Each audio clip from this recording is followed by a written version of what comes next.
É. Agora vem cá, com a mudança ao Bahia vira no SAF e essa metodologia esquema tático de praticamente todo mundo fazer gol, você não vê um cara que, tipo um Gilberto, um Gibagol. Será que isso a gente não vai enxergar mais um cara que vai fazer bastante gols na temporada do Bahia? Porque tá bem distribuído, você vê que os artilheiros é o próprio Puguinha e Eric. Aí você vê, tem gols com o Cauli, tem gols com o Everton Ribeiro, aí tem um gol com o Davi, Ademir, aí tem gols com o Lúcio, aí você vê gols com o Jean Lucas, aí você fica tipo, será que não vai existir mais um cara que vai fazer pelo menos 30 gols no Bahia? tem. Num curto prazo aí pra vocês? Qual Já é o seu tem aí. sentimento com isso? Já tem. Quem seria? Já tem. O Haaland no Nordeste, quem é? Del. Deu a realidade, rapaz. Não, Então, pô, eu tô falando de realidade, mas Eu acho tem que ele tá quantos se anos? referindo ao elenco atual. Tô falando assim, do elenco atual, pô. não, Que mas Eu assim, prefiro muito mais que os gols sejam distribuídos, sabia, velho? Porque eu lembro que a gente tinha Edgar Júnior, que fazia aí esses 20 gols por temporada, e quando a gente perdia Edgar Júnior, Deus nos acuda, né? Então eu Não, prefiro muito mais que você esteja distribuindo esses gols, que vocês estejam vários jogadores que têm essa capacidade de chegar no ataque e contribuir, e que você tem um cara só para ser sua referência, e aí você perde ele, você fica meio perdido. É o que acontecia com Vitória, com Alejandro, é o que acontece com o Ceará, com Pedro Raul, por exemplo. Você tem aquele cara que você depende mais, pode ser mais negativo do que positivo. Bem que Mas, abala também a confiança dos outros jogadores, né? eu sou um pouco mais tradicionalista, viu, Jacques? Assim, eu entendo perfeitamente que o Jacques está falando, eu concordo perfeitamente, mas como não tem certo e errado, assim, é só uma questão de opinião mesmo. A Bal colocou aí um cara que foi um divisor de águas no Bahia, que chama-se Beijoca. Beijoca foi o atacante da torcida do Bahia, assim como o Baiaco é o camisa 5 do Bahia eterno, ali aquele meio campo, pulmão do Bahia. Baiaco, Zé Carlos. Beijoca foi o camisa 9 que a torcida do Bahia falou assim, esse cara sou eu lá dentro, entendeu? Então, quando o Beijoca jogava, Jacques, ele era diferenciado. E ele é um cara gol, irmão. Ele só não foi campeão brasileiro, né? Mas, com certeza, Beijoca, um cara como Beijoca, hoje, no Bahia, encheria as medidas. O que o torcedor do Bahia precisa, e eu acho que a gente busca muito isso na fala de Mugni, na fala de Josemar, na minha fala também, na de Jacques, na sua, Emília. E da torcida do chat aí, era um cara que representa a torcida de campo. É um cara que na década de 90 foi Lima Sergipano, por exemplo. Né? Um cara que não tinha essa qualidade toda, mas é um cara que em 97 foi o único jogador do Bahia que não foi caçado pela torcida. Foi em 97, foi Lima Sergipano. Fechou o ídolo de Darino Senna. Exato. Então você vê que... Gol. Para você ver que o Bahia... Então, quando a gente fala de atacante, assim, eu particularmente gosto muito do número 9. Eu gosto muito de Everaldo. Eu acho que Everaldo saiu do Bahia sem necessidade de sair. Eu não sei se o ciclo estava fechado. Ele saiu por uma categoria, porque existe categoria de importância no elenco, e ele estava em uma que seria importante. Aí com a chegada de William José, ficou muito... ele acabou perdendo espaço. E tanto é que ele falou que foi uma das decisões mais difíceis da vida dele ter saído do clube. E queira vocês ou queira não, William José é muito mais jogador que Everaldo, mas muito mais, é um abismo de diferença. Eu vou falar isso até mas de todo mundo do elenco hoje atual, todo mundo hoje do elenco atual, Everaldo é o cara que mais obedecia taticamente o esquema tático de Rogério Ceni. Perfeito. Não tem ninguém que consiga fazer o que ele fazia, entendeu? Tem aquele lance que vocês lembram de jogador de clube e jogador de seleção. Vocês lembram disso, né? Tem essa dicotomia.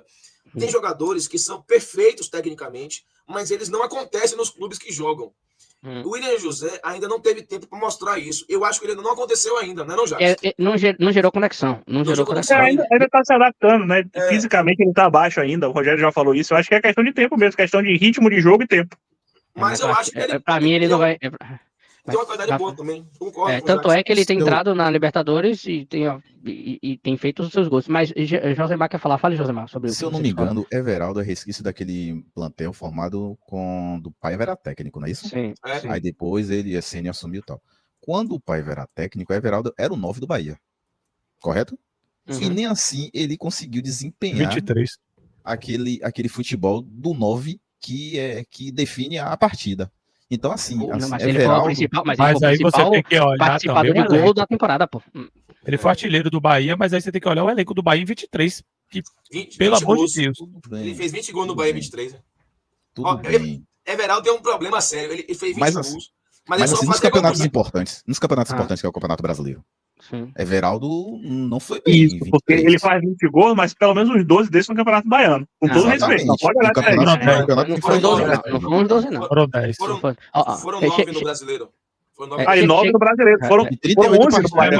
Mas na Copa do Brasil também. Copa do Nordeste. Foi Copa do Nordeste. Brasil é que ele faz 1 ou 2 só. Foram 6 no Campeonato Baiano, se eu não me engano. 6 no Campeonato Baiano. Não é 6 não, foi mais. Eu acho assim, ó, se criou no início do ano 0, e naquela época, pra mim, era pertinente. Hoje mais não, mas naquela época, vamos voltar 2023, início de 2023, Bahia acabou de subir, a volta de Gilberto pro Brasil, aí veio o Everaldo. Eu achava que o Gilberto seria interessante naquele momento.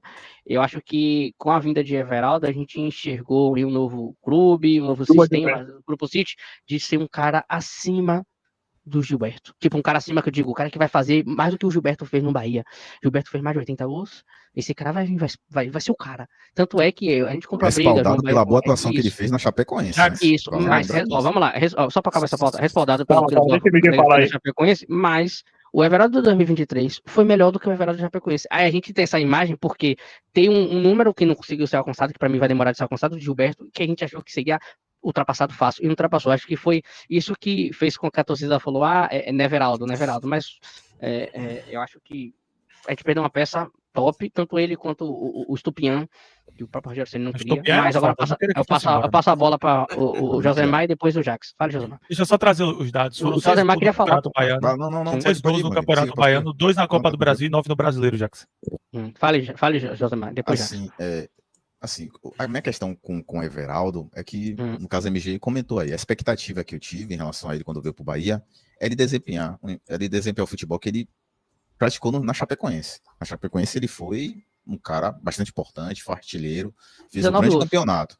Fez um grande campeonato. Quando ele chegou aqui, devido ao novo esquema tático, com Paiva e tudo mais, para mim ele não desempenhou um bom futebol. Aí veio o Rogério Ceni. Rogério Ceni, para ele cumprir a função tática determinada por Rogério Ceni, ele cumpria a função tática, mas para mim ele também não era efetivo como jogador definidor para poder resolver as partidas. Joga a bola para mim que eu defino, seria isso? Exatamente. Eu resolvo. Joga pro pai, que o pai resolve. Que eu resolvo. Que foi o que o Gilberto foi por muito tempo pra gente. Exatamente. Para mim faltou isso, né, Everaldo? Fale já. Ele tá agora no Fluminense. Ele tá agora no Fluminense. Repare, ele tá agora no Fluminense. Ele é reserva de Cano. Cano se machucou. Vamos ver agora, provavelmente ele deve assumir a titularidade como centroavante. Vamos ver agora como ele vai se desempenhar agora no Fluminense como principal atacante do time. Vamos ver se ele vai conseguir desempenhar o futebol.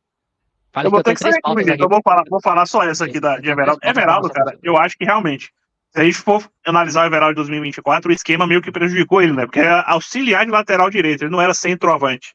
Mas como o Josemar falou aí, cara, em 2023 ele era o camisa 9, pelo menos enquanto o Paiva esteve no time, e ele não conseguiu desempenhar também. Essa foi a mesma impressão que eu fiquei. Claro, teve jogos onde ele consegue fazer gols importantes, mas eu tive essa mesma impressão que o Josemar teve. Realmente, assim, nesse ano, 2024, e no início de 2025, ele era auxiliar de lateral, ele não jogava tão perto da área. Em 23 ele foi o camisa 9, foi jogador de área e não conseguia marcar. Claro, era um elenco diferente, mas mesmo assim, a gente esperava dele, como vocês falaram, que ele fosse esse camisa 9, que ele fosse tomar a frente, que ele fosse resolver, né?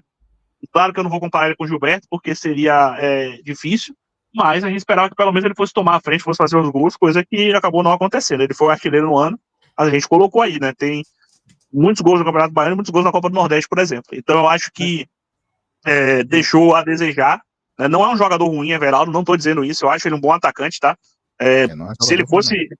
Se o Bahia, no mundo onde o Bahia não conseguisse trazer o William José, para mim ele seria o reserva hoje, com tranquilidade, mas faltou. Aqui faltou. Falar um pouco sobre centroavante, sobre o camisa 9 em si. O Everaldo foi o camisa 9 do Bahia no ano 0 e agora no ano 3, no ano 1, sei lá, no 2, já me perdi um ano da SAF da gente. O próprio Lúcio, que era o 17, virou 9. Eu tenho uma tese, quer dizer, eu tenho uma teoria. Eu queria passar para vocês, eu queria saber o que vocês acham.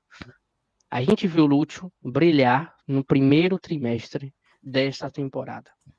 Porém, o primeiro trimestre dessa temporada tem o quê? Tem mais baiano, início do Nordeste, certo? Quando a gente começou a ver nível técnicos elevados, que é nível de Série A, que é o que está acontecendo agora no segundo trimestre, a gente está vendo outro Lúcio. Você tá entendendo? Será que o Lúcio que a gente falou que ia fazer 30 gols na temporada foi mais por conta do nível técnico abaixo do nível do primeiro trimestre ou não? Eu queria passar a bola primeiro para Flávio, depois Mugni, depois Josemar. Jax está aí ainda, né? Saiu? Mas ele vai lembrar disso, porque no ano passado, MG, eu falava muito a respeito de Lúcio Rodrigues. Muitas pessoas consideravam que Lúcio fosse uma realidade, um cara já consolidado. O cara tem 21 anos. 22, eu acho. 22. Agora. Né? Então, ele é um cara que eu gosto da atitude. Ele, ano passado, teve uma belíssima sequência no final do Brasileirão, até mesmo pelas nossas deficiências táticas no momento que a gente vivia. Ele demonstrava atitude, sangue, aquele conjunção de qualidades que nos enchiam os olhos. Mas eu acho que Lúcio, MG, ele ainda é promessa, tá certo? Por que você está falando isso, Flávio? Porque Lúcio ainda não teve uma temporada inteira na titularidade dentro do time. Ele precisa passar por ciclos de baixa, de alta, de euforia, segurar a onda como tem que fazer agora, para depois se erguer. Um cara que já está consolidado, você falou bem aí, quando eu dei o exemplo de Romário, a gente está falando sobre Roger Gabriel, e você falou, eu queria puxar a sua fala e fazer como minha, com sua autorização, obviamente, que Sim. Romário, na época, era a realidade. Você falou isso, né? E falou corretamente. A gente já sabia o que esperar de Romário. Hoje, eu não sei o que esperar de Lúcio. No final das contas, né? O Lúcio, ele ainda está construindo a sua imagem, a sua identidade como número 9, como atacante. Flávio, você está falando que ele perde pau, que ele é ruim. Nada disso, em absoluto. Eu estou falando que ele ainda está se construindo dentro do processo. Ele veio do Liverpool, do Uruguai, um time de menor expressão dentro do contexto sul-americano, mas ele tem sangue uruguaio, ele tem vergonha na cara. E eu acho que Lúcio vai dar muitas alegrias ainda à torcida do Bahia. Eu não acho que esse será o ano ainda de Lúcio. Talvez no segundo semestre. Mas... Pra você ele faz 30 gols esse ano? Não, dificilmente. Não vou fazer que nem craque Neto, não, viu? Antes que vocês falem aí, não vou fazer que nem craque Neto. Se for para ele fazer 30 gols, eu até faço. Mas não vou fazer igual a craque Neto. Eu acho que Lúcio não chega a fazer 20 gols esse ano. Né? Do Brasileirão, tô falando, do Brasileirão. Então, assim, eu vejo com dificuldade, mas eu faço votos que o Lúcio vá construir uma carreira como o Beijoca fez, como o Marcelo Ramos, né? Olha o Bahia aí, ó.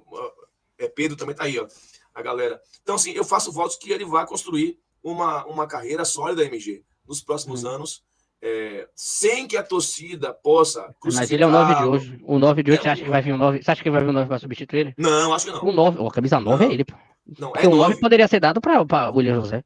Em tese, ele tá mais preparado do que o William José. E aí? O 9, pô. O 9 do Bahia do futuro é ele, fato. Não, mas mas tudo bem, tá se mostrando isso. Mas hoje o 9 na prática é ele. Ele é o 9.